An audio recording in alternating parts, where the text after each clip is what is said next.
Pronto. Olá! Começando agora nossa aula introdutória do curso Cultura Afro-Brasileira. Esse é um projeto de extensão do edital Licenciaturas em Ação do NB mais Escola. Coordenadoras são Terese e Denise, e as extensionistas Gabi Dias e Luí Oliveira. Boa noite, gente. Quem somos nós? Eu sou artista visual, sou do Tocantins e cresci em Brasília, sou estudante de licenciatura em artes visuais na UNB e design gráfico no IESB. Eu comecei a pintar para exteriorizar minha vivência por meio da arte, e nas minhas obras eu falo muito sobre as coisas do meu cotidiano, palavras não ditas, fragmentos do dia a dia, as peculiaridades da vida, as coisas que eu observo, na rua, assim, ao longo do dia. Meu foco de estudo no momento é a diáspora africana, as vertentes da filosofia africana e vivência de pessoas negras e LGBT. Oi, gente. Eu sou estudante de licenciatura em Ciências Sociais, eu também faço publicação em Antropologia. Eu sempre tive uma inquietação, assim, como as histórias negras de pessoas negras eram estritamente ligadas à escravidão e como essa narrativa tirava a humanidade de pessoas negras, né? Então, após a minha entrada na universidade, eu tenho me dedicado a pesquisar as modalidades de existência desses indivíduos, principalmente no período escravocrata. E tenho dado enfoque à Revolução Haitiana, que foi a primeira revolução negra bem-sucedida, assim. E eu estudo essa revolução conjuntamente à influência que teve no Brasil, assim. Eu já tive duas publicações de artigo para um projeto de extensão da UNB chamado Sinos. E o meu primeiro foi Memória e Identidade Afro-Latina Americana, traçando novas narrativas como forma de resistência. Foi publicado em 2019 e eu também publiquei o Combate à Supremacia Branca e a Construção de Narrativas que Resistem, que foi publicado em 2020.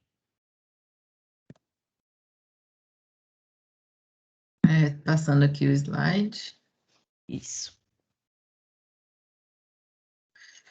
A gente vai falar sobre cultura afro-brasileira, o que que é, quando começou e de onde veio. A gente quis colocar aqui no início um quadro que eu pintei com palavras que são de origem africana e são muito faladas no Brasil. E aí a gente propõe que as pessoas observem elas e vejam se elas sabiam de onde essas palavras vêm, da ligação que essas palavras têm com a afro-brasilidade e também para a gente perceber o tanto que é interessante, porque são coisas do nosso dia a dia que às vezes a gente não sabe, não imagina que é de origem africana ou afro-brasileira.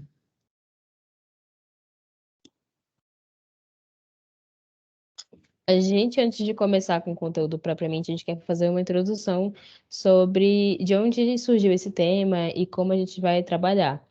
E eu acho que a melhor forma da gente trabalhar isso é trazer a perspectiva de diáspora africana, assim. A gente vai desmiuçar um pouquinho o termo com o andamento da aula, mas a gente quer também que a gente perceba qual foi a movimentação que aconteceu de indivíduos negros vindo para o Brasil e como isso ocorreu. Então, assim, durante séculos, pessoas negras de regiões da Congo e Nigéria foram sequestradas e enviadas para o Brasil. Esse processo nós conhecemos como o processo de escravidão, né, que teve a colonização, porque essas pessoas foram forçadamente enviadas para cá.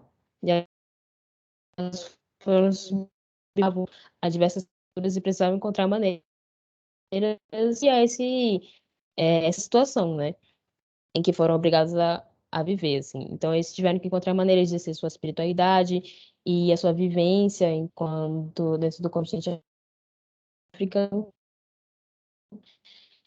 que essa é uma tentativa de ainda manter esses vínculos com o continente africano, que, como a gente sabe, quando a gente fala nessa perspectiva continental, são diversas etnias que foram forçadas a vir para esse país totalmente diferentes, continente totalmente diferente, e foram obrigadas também a conviver com etnias diferentes. Então, assim, teve todo esse processo de movimentação que influenciou a cultura afro-brasileira que nós vamos estudar aqui em decorrência do curso, assim. E O continente africano e o continente, o continente americano, né, especificamente a América, tinha uma vegetação muito parecida, tem uma vegetação muito parecida. Então, assim, algumas questões de alimentação e questões de territorialidade também influenciaram a respeito disso. É, Você quer falar esse slide? Vamos passar para o. Ok. Em nossas aulas, a gente vai ensinar e aprender quais foram os alimentos, instrumentos, objetos, cantos, artes e religiões que foram desenvolvidos a partir de tradições africanas no Brasil e que representam a cultura afro-brasileira. É, a gente quis colocar esses mapas para vocês verem quais são os povos que foram mandados para o Brasil, né?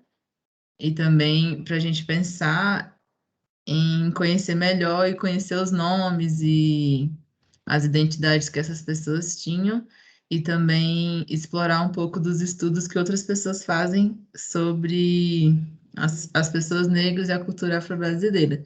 Então, esse primeiro é do álbum Gigantes do BK, com a pintura do Maxwell Alexandre. O segundo é uma pintora muito famosa, artista, né, não só pintora, Rosana Paulino, que a gente vai explorar bastante aqui nas nossas aulas. Quer falar um pouco, Lui?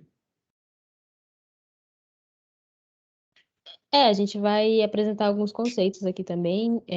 A gente pegou esses quadros de artistas negros para representar também. A gente pegou alguns artistas contemporâneos e tudo mais, para mostrar também a diversidade artística que a gente vai mostrar nas nossas aulas. Acho que a gente pode passar agora para os conceitos. O primeiro conceito, que é um dos mais importantes, que a gente vai falar bastante aqui nas aulas, é o termo diáspora africana. A diáspora tem a ver com dispersão, movimento, muitas vezes um movimento forçado, né, um deslocamento de um povo pelo mundo. Então, a diáspora africana foi uma coisa que aconteceu por causa da escravidão, onde pessoas negras foram levadas para Estados Unidos, Brasil, diversos países, e assim se deu a diáspora africana, que foi essa imigração forçada das pessoas de um lugar para o outro, né, atravessando o oceano. Junto com essas pessoas que estavam nos navios negreiros, também vinham seus modos de vida, suas culturas, práticas religiosas, línguas, forma de organização, formas de lidar com a vida mesmo, lidar uns com os outros. E os colonizadores intencionalmente misturavam essas culturas entre si. Então, eles tentavam colocar pessoas que tinham linguagens diferentes e hábitos diferentes juntas, para elas não conseguirem se organizar e se revoltar, e também para elas ficarem muito mais atordoadas e não terem como se apoiar umas às outras. O termo tem sido utilizado para além da esfera da violência, mas como uma forma de troca de sociabilidade que foi construído nesse contexto, sendo usado como uma forma de resistência, identidade e pertencimento a um grupo, pensando novas perspectivas de ser, agir e pensar no mundo. Então, a gente pode considerar que nós, por exemplo, pessoas negras do Brasil, nós somos a diáspora africana no Brasil. E aí, uma pessoa negra nos Estados Unidos ou em algum outro país que tenha passado por esse processo ou um processo parecido é a diáspora africana dos Estados Unidos ou daquele determinado local.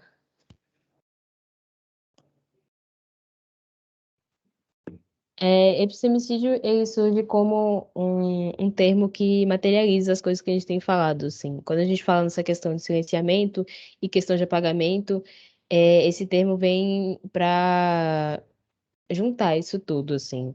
A palavra, ela vem desse sentido de morte do conhecimento, assim, de uma maneira mais crítica também, que é uma forma de anular, subalternizar, invisibilizar conhecimentos que não sejam hegemônicos.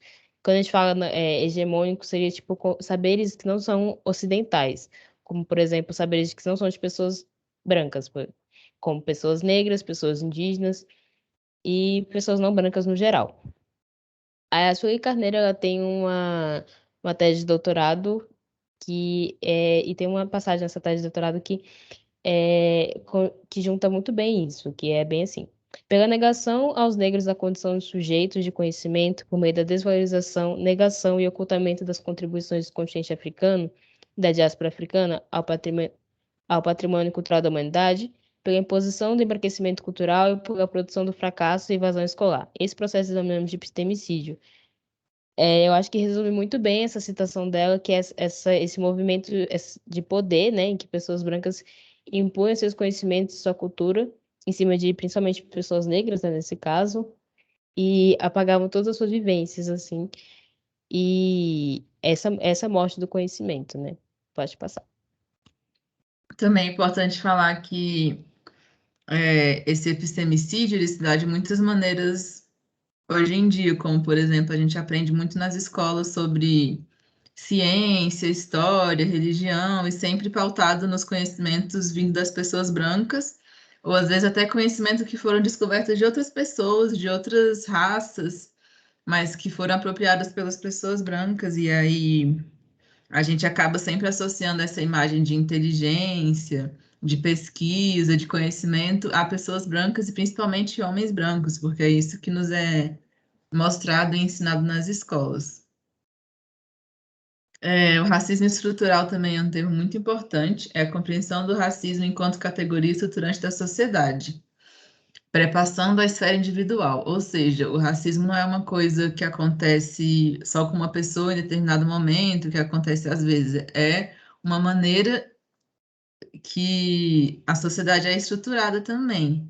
Então, por exemplo, quando a escravidão foi abolida, as pessoas negras não tiveram o que elas realmente precisavam para viver uma vida digna. Elas não conseguiram empregos, não conseguiram seus direitos, elas só não eram mais consideradas escravas, mas elas continuavam numa condição de vida subhumana, né? Uma condição horrível, porque elas não tinham oportunidade de construir uma vida melhor. E a gente consegue visualizar que a sociedade brasileira foi construída a partir disso, né? Foi uma sociedade construída na base da escravidão, até mesmo na base do estupro e de muita violência.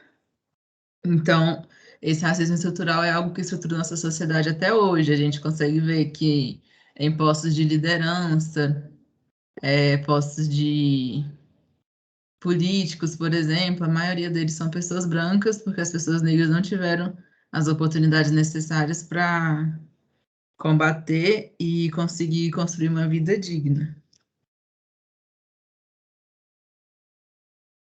Quando a gente fala de contextos africanos e também da cultura afro-brasileira, é muito importante a gente trabalhar também a questão da ancestralidade, assim. Ancestralidade é um conceito muito importante nesses dois contextos. E ela é entendida como essa conexão entre o visível e o invisível no percurso da existência, assim. A ancestralidade também pode ser notada como uma permanência, manutenção e valorização das tradições. Tipo, Angela Davis, ela fala um pouco disso. A Angela Davis é uma pensadora estadunidense, filósofa, que é muito importante para o pensamento negro. E ela diz que para que as mulheres assumam a liderança do movimento contra a violência racista, é necessário que se inspirem na violência dos seus, é necessário que se inspirem no que seus antepassados empreenderam há quase um século. Pode passar o slide.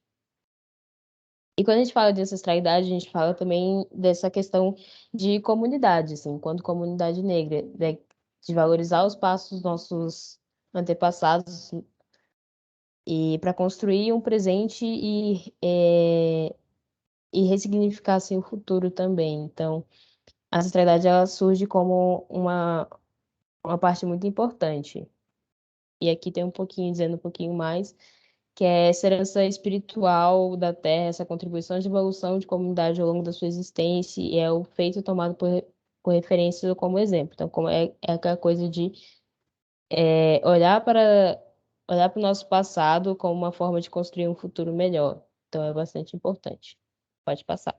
Hoje em dia, inclusive, tem vários símbolos assim que vem muito da filosofia africana, né, dessa ancestralidade, que é o sankofa, por exemplo, que é um pássaro que ele está olhando para trás. Então, é, é um símbolo que diz muito sobre conhecer o passado para construir um futuro, tipo assim, saber de onde a gente veio, saber tudo que nossos ancestrais passaram e se inspirar nas coisas que eles fizeram e entendendo que a gente só está aqui hoje porque eles fizeram muita coisa no passado e entender eles como pessoas que, além de escravizados, por exemplo, eram pessoas que tinham sentimentos, que construíram coisas, que lutaram muito e entender todas essas outras coisas que nossos antepassados foram, né? Eram pessoas que muitas vezes tinham uma espiritualidade muito desenvolvida, que tinham várias práticas, que tinham, enfim, gostos,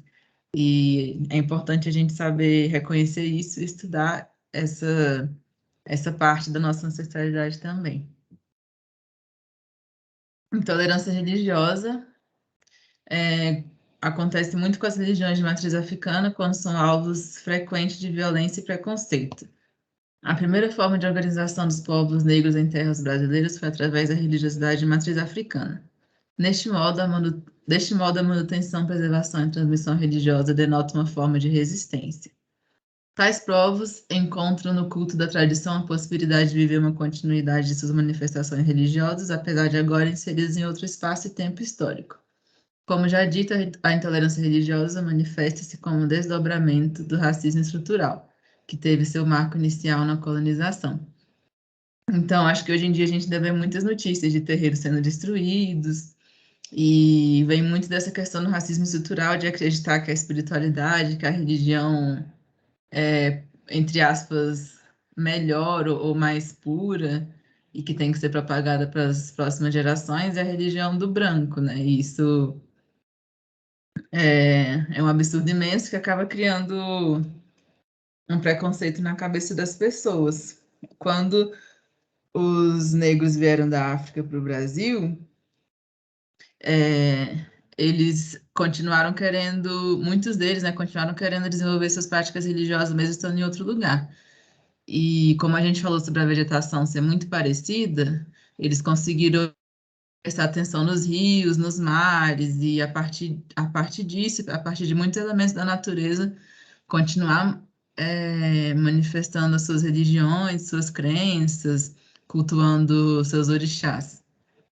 E eles também tinham muito que fazer as coisas disfarçado, né? Então, às vezes, um orixá ele chamava pelo nome de algum santo católico para os colonizadores não perceberem o que estava acontecendo ali.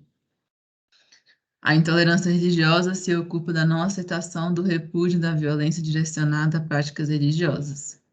Disso decorre a atualização do racismo identificado contemporaneamente, sobretudo em terreiros de Umbanda e Candomblé. Além disso, o autor sublinha que, diante do preconceito, parte da população se aparta da possibilidade de conhecer concretamente os costumes, tradições e dogmas esculpidos nessas religiões. Como desdobramento, a ignorância se transforma em violência. Então, a gente vê muito hoje em dia algumas pessoas que não conhecem, não se abrem para conhecer uma religião diferente da religião do homem branco e ficam nesse preconceito. A gente quis colocar também, na maioria dos slides, né, obras de arte que a gente associa com o tema de cada assunto que a gente está falando aqui. Então, essa pintura da direita é da Maria Auxiliadora, que a gente vai trabalhar nas próximas aulas também, e que retratava muito a vivência dela no meio que ela vivia, que era de muitas pessoas negras e manifestando suas tradições e suas religiões. Essa questão da intolerância religiosa também remonta muito ao epistemicídio, né? Que é essa morte do conhecimento e também que se resulta em violência, né? Que é essa a junção do racismo estrutural e tudo mais que acaba levando à violência desses corpos e dessas religiões. Enfim. Quando a gente tem essa ideia de quilombo, geralmente a gente associa ao que a gente estudou no período escolar e tudo mais, que é sobre territórios em que de movimentos de insurreição ou de movimentos de rebelião, assim, contra o período escravista. Mas o quilombo vai muito além disso, assim. Ele não se refere só a resquícios arqueológicos ou uma coisa que aconteceu há muito tempo no passado. Atualmente a gente está ressignificando esses termos, assim. Pode passar. Sobretudo, esses são grupos, são práticas cotidianas de manutenção e reprodução de modos de vida característicos, né? E a construção de um território próprio. A identidade desses grupos não se define por tamanho nem número de membros, mas uma experiência de vida e versões compartilhadas das suas trajetórias comuns e continuidade como grupo. Consistem em grupos étnicos conceituados pela antropologia como uma organização que refere a pertencimento por normas e meios de afiliação e exclusão.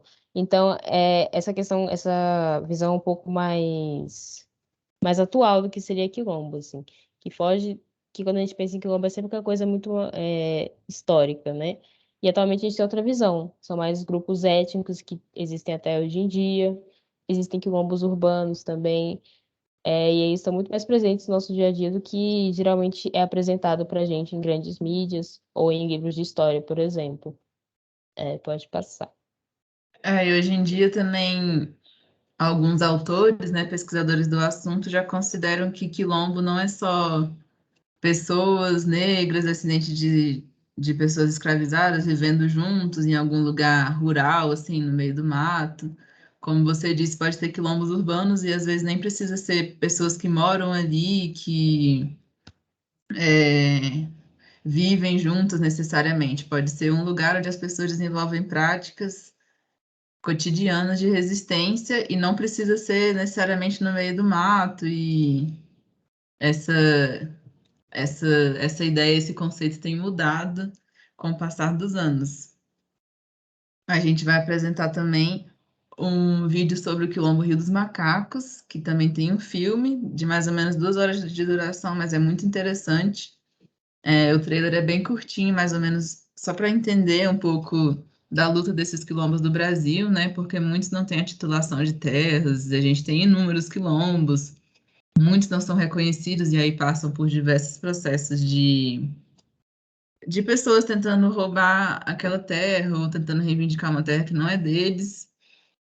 E aí a gente colocou o vídeo do Quilombo Rio dos Macacos, que estava numa luta na justiça para conseguir sua titulação desde 1970. E aí em 2017, ou se eu não me engano, 2020, recentemente, né, eles conseguiram a sua titulação depois de muita luta e tendo vários problemas com o exército, com a marinha que queria se apropriar daquela terra, fazendo diversas ameaças. Aqui a gente Aqui a colocou gente algumas das referências. Pode falar, Luiz? Não, é só isso mesmo. A gente colocou algumas referências de onde a gente se baseou, se pautou para construir essa aula, se vocês tiverem interesse de procurar e tudo mais, tá os links certinhos aí e as referências também dos artigos. E a atividade que a gente se propõe essa semana é para a gente pensar um pouquinho também, refletir sobre a cultura afro-brasileira no nosso cotidiano. A gente quer que vocês tragam alguma coisa da vida cotidiana de vocês que se relacionem com o tema, assim. Pode ser um objeto, uma imagem, alguma prática, memória ou até algum alimento mesmo que vocês remontem a esse tema. Vocês podem tirar uma foto, vocês podem escrever um texto, caso não seja alguma coisa, caso seja algo imaterial, assim. Vocês podem ter essa liberdade. Vocês podem contar alguma coisa que aconteceu na sua vida que tenha a ver com a afro-brasilidade, alguma coisa da sua vivência, alguma memória, assim, aí pode ser um texto bem livre, a gente não quer nenhuma dissertação, nenhum TCC, pode ser algo bem livre, assim, contando um pouco dos seus sentimentos também, vivenciando essas coisas. Se quiser tirar foto e fazer um texto também, melhor ainda, a gente vai gostar muito de receber e entender mais da vivência de vocês e a relação com o tema das aulas.